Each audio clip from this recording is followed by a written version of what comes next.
Explain to us what happened at the airport. So you got to the part where, you asked the police officers or I guess, security persons from the health unit what would happen if you said, no, I don't want to go to this facility. So what did they say?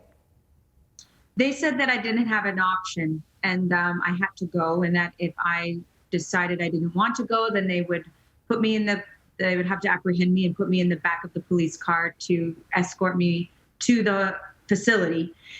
They also told us that the health official told us that he wasn't able to disclose where it was, and they wanted to keep it private and wouldn't tell my husband or me where we were going or where this facility was. Did they say why? Why did they want to keep it private? He said something along the lines of he wanted to protect the reputation of the hotel. Okay. And then also the people that would be there at the hotel. Did he say it was a hotel, though? I don't think he didn't say it was a hotel at that point, but he was saying to protect the location. And I'm assuming that whenever this is not happening anymore, people might not want to go to that place or go to that hotel if they know that it used to be a quarantine facility. I'm not sure, but that's what I gathered was the reason why it was a private thing. They wanted to protect the people that would be there and the location of it. And then you managed to get a phone call, eke out a phone call to your husband, say, hey, they're taking me somewhere.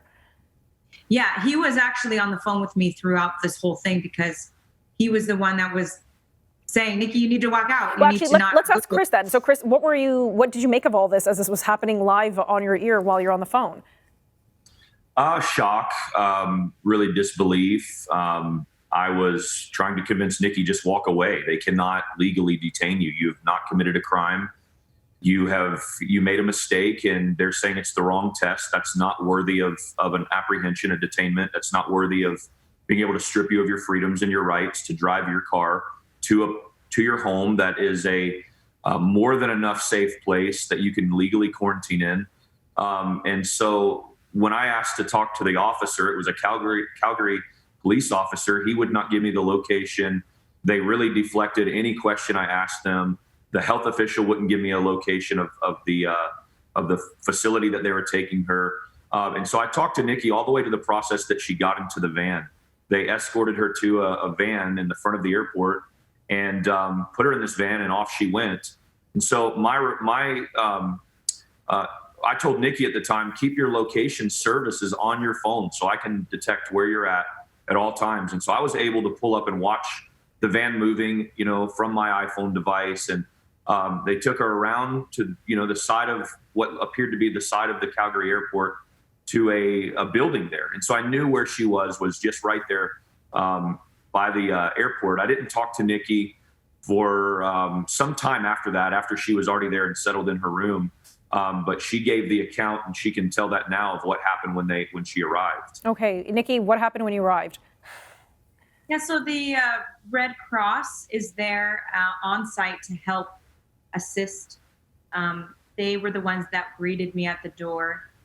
It was a side door that not the main entrance, but the side door to the hotel. And when I pulled up, I knew I was in a hotel. It's not like I didn't know at that point, which again made it kind of pointless to not just tell us at the airport where we were going. And then you were taken to your room and then settled in, and then you got a COVID test eventually. They asked questions first and wanted to have they had all this Privacy Act stuff that they wanted to ask me all these questions, but I told them I didn't want to answer the questions. And so at that point, they took me up to the 4th floor and to my hotel room.